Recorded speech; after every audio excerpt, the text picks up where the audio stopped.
Hello बच्चों, चलो इस प्रश्न को पढ़ते हैं। इस प्रश्न में पूछा हुआ है K3AG जटिल का IUPAC नाम आपको बताना है। ये फिलिंग्स द ब्लैंक टाइप का एक क्वेश्चन है जिसमें रिक्त स्थानों की पूर्ति करनी है। तो चलो हमारे पास में सबसे पहले इस प्रश्न की मुख्य अवधारणा को देखते हैं। तो मुख्य अवधारणा के अंदर हमारे पास में आता है कि किस तरीके से IUPAC नाम लिखते हैं। तो सबसे पहले IUPAC नाम लिखने में सबसे पहले हम क्या करते हैं, धनायन का नाम लिखते हैं, नाम लिखते हैं, प्लस बाद में हम क्या करते हैं, ऋणायन का नाम लिखते हैं। बाद में हम ऋणायन का नाम लिखते हैं। ठीक है।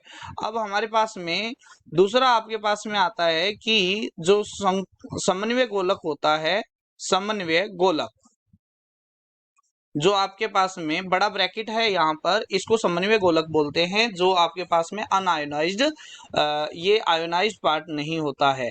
ठीक है। समन्वय गोलक का जो नाम लिखते हैं उसमें हम क्या करते हैं, सबसे पहले लिगेंड का नाम लिखते हैं, लिगेंडो का नाम लिखते हैं। और वो भी लिगेंडो का नाम लिखते हैं, वो कैसे लिखते हैं, अल्फाबेट के अनुसार लिखते हैं, अल्फाबेट के अनुसार लिखते हैं। और अल्फाबेट के अनुसार लिखने के बाद में अगर लिगेंड एक से ज्यादा उपस्थित है तो हमारे पास में उसके लिए हम सफिक्स का यूज करते हैं, अनुलग्न का यूज करते हैं। जैसे आपके पास में 2 के लिए डाई, 3 के लिए ट्राई, 4 के लिए टेट्रा का उपयोग करते हैं। उसके बाद में लिगेंडों का नाम लिखने के बाद में हम क्या करते हैं, केंद्रीय धातु परमाणु का नाम लिखते हैं, केंद्रीय धातु परमाणु का नाम लिखते हैं।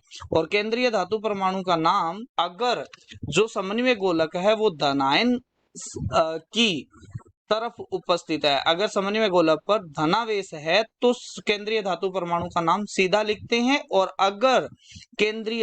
अगर जो समन्वय गोलक के ऊपर ऋणायन उपस्थित है, ऋणायन आवेश उपस्थित है, तो केंद्रीय धातु परमाणु के नाम के पीछे हम क्या लगाते हैं, 8 शब्द का उपयोग करते हैं। ये तब लगाते हैं जब आपके पास में समन्वय गोलक पर ऋणावेश होता है, ऋणावेश होता है।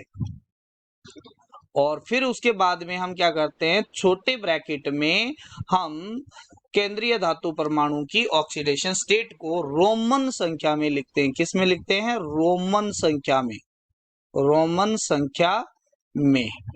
ठीक है। तो ये हमारे पास में क्या है, नाम लिखने का तरीका है। ठीक है। तो यहाँ पर हमारे पास में जो संकुल दिया गया है वो कुछ इस तरीके से दिया हुआ है, देखोगे यहाँ पर, तो K3AgF4, तो ये आपके पास में क्या हो गया, धनायन हो गया, और ये आपके पास में क्या हो गया, ऋणायन हो गया। तो यहाँ पर समन्वय गोलक है वो ऋणायन साइड उपस्थित है, तो हम क्या लिखेंगे, सबसे पहले नाम लिखेंगे पोटेशियम, पोटेशियम। और फिर आपके पास में यहाँ पर लिगेंड का नाम लिखते हैं, क्योंकि यह समन्वय गोलक का नाम है, तो लिगेंड का नाम लिखेंगे तो टेट्राफ्लोरो,